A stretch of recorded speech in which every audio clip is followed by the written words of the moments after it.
Hello everyone, welcome to my channel. आज हम बात करेंगे एसबीआई के चिल्ड्रन प्लान के बारे में।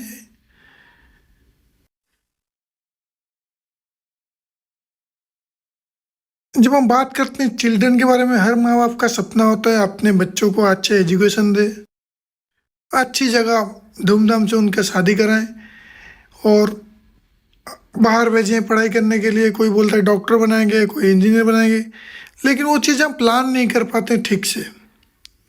आज एसबीआई के प्लान है, उसके बारे में बात करेंगे। किसके थ्रू आप प्लान करेंगे, क्या करेंगे, जो आपका जो गोल है वो फुलफिल हो। अपना फाइनेंशियल प्लानिंग स्टार्ट करेंगे, लॉन्ग टाइम टू इन्वेस्ट करेंगे, एडवांटेज ऑफ कंपाउंड का एडवांटेज लेंगे। जितने ज़्यादा तक इन्वेस्टमेंट करेंगे, कंपाउंड रिटर्न उतना अच्छा बनेगा। आप बच्चों के नाम से सिस्टमेटिक इन्वेस्टमेंट प्लान स्टार्ट कर सकते हैं। म्यूचुअल फंड कोई अच्छे स्कीम देख के आप बच्चों के नाम पे भी आजकल स्कीम आने लगा, तो बच्चों के लिए खुद स्कीम लग सकते हैं।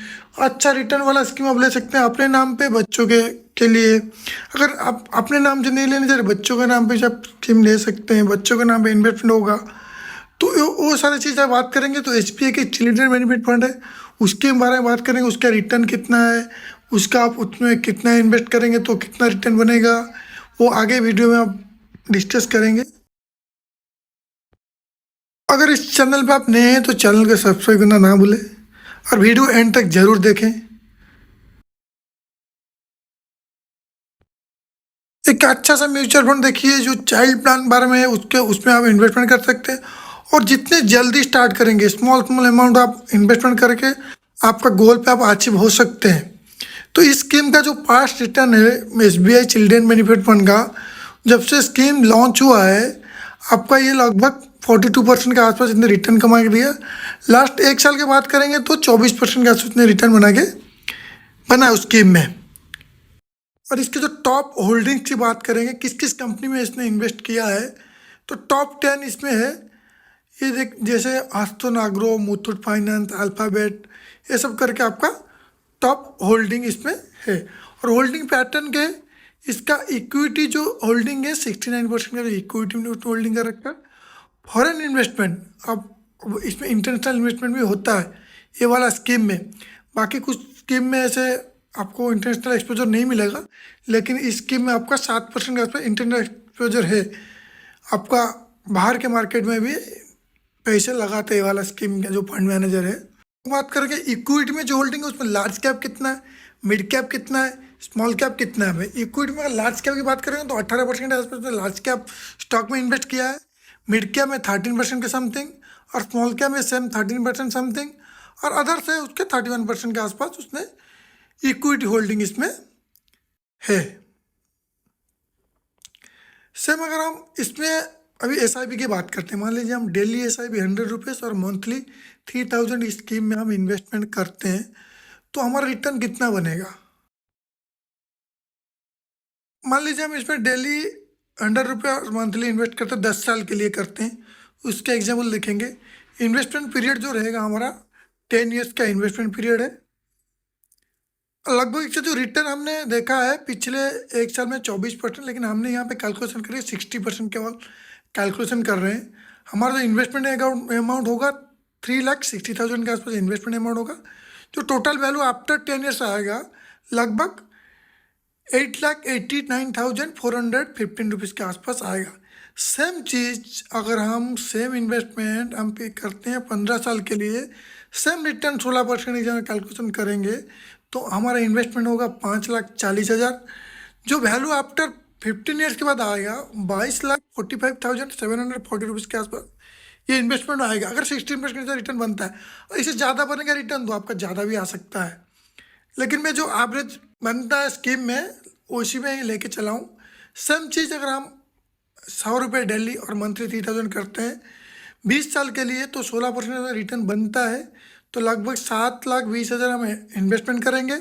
जो वैल्यू हमारा होगा 15 साल के बाद, सॉरी 20 साल के बाद जो वैल्यू होगा 52,48,383। आप जितने जल्दी स्टार्ट करेंगे ना, आपके पास उतना ज़्यादा टाइम होगा। मान लीजिए किसी के बच्चों के 1 साल है, उसे शादी कराना 20, 22, 25 साल में एवरेज जो शादी होता है 25 साल में होता है। तो आपका 25 साल आपको टाइम हो गया। तो आप अगर छोटा छोटा अमाउंट करके रखेंगे ना, तो 25 साल का वो पैसे बहुत ज़्यादा हो गया होगा। तो म्यूचुअल फंड में क्या, आप जितने ज़्यादा टाइम पैसे इन्वेस्ट करेंगे आपका उतना ज़्यादा रिटर्न बनने का चांसेस है, क्योंकि इसमें कंपाउंड इंटरेस्ट होता है। तो जितना ज़्यादा टाइम आप इसमें इन्वेस्टमेंट रहेंगे तो आपका रिटर्न उतना ज़्यादा होगा। आपका गोल अगर लंबा है तो आप अर्ली स्टार्ट करेंगे तो आपको रिटर्न बढ़िया बनेगा इसमें। सेम चीज़ हम अगर देखते हैं 25 साल के लिए अगर 3,000 रुपये मंथली हम इन्वेस्टमेंट करते हैं, 16% के आसपास हमारा इन्वेस्टमेंट रहेगा 9 लाख ओनली। और आफ्टर 25 ईयर हमारा जो रिटर्न बनेगा 1 ईयर 18,95,700 के आसपास हमारा। ये जो कैलकुलेशन है 16% CAGR के हिसाब से कैलकुलेशन हमने किया है। इसके ऊपर भी रिटर्न बन सकता है आपका। जैसे उसने पिछले साल जब से लॉन्च हुआ है फंड 40% दिया है, जब एक साल देखेंगे तो 24% दिया है, इससे ज़्यादा ही बन सकता है। Mutual fund investor subject to market risk बोलते हैं। अगर आप ज़्यादा टाइम तक इन्वेस्टमेंट करते हो तो आपका रिस्क कम हो जाता है, रिटर्न भी ज़्यादा बनने का चांसेस रहता है। इसीलिए आपको यहाँ पे 1 शेयर के अबव रिटर्न दिख रहा है, क्योंकि आपने 25 साल तक इन्वेस्ट किया। और रिटर्न हमने जो कैलकुलेशन कर रखे 16% ओनली। लेकिन जो स्कीम के रिकॉर्ड देखेंगे तो आपका उसका जब से लॉन्च हुआ है 14.2% के आसपास उसने रिटर्न दिया है। बाकी पिछले एक साल में बात करेंगे तो लगभग उसने 24 शायद 24% के आसपास उसने रिटर्न दिया है। लेकिन हमने जो कैलकुलेशन कर रखा है ओनली 60% के हिसाब से 16। अगर 16% के हिसाब से रिटर्न भी बनता है तो आपका इतना रिटर्न बन जाएगा। मैं आपको मंथली 3,000 कैलकुलेशन करके दिखाया हूँ। अगर स्कीम की बात करूँ तो स्कीम में जो मिनिमम इन्वेस्टमेंट है वो 500 है। मंथली आप 500 भी इसमें कर सकते हैं। स्टार्टिंग जो 500 मंथली आप भी कर सकते हैं। 500 से लेकर आगे आपका बजट के ऊपर है, आप कितना दे पा रहे हैं, कितना आप अलाउ करें आपका बजट, आप उसमें उतने कर सकते हैं।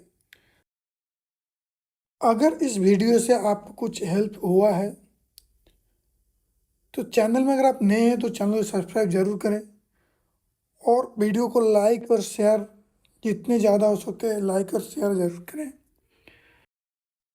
Happy investing in advance.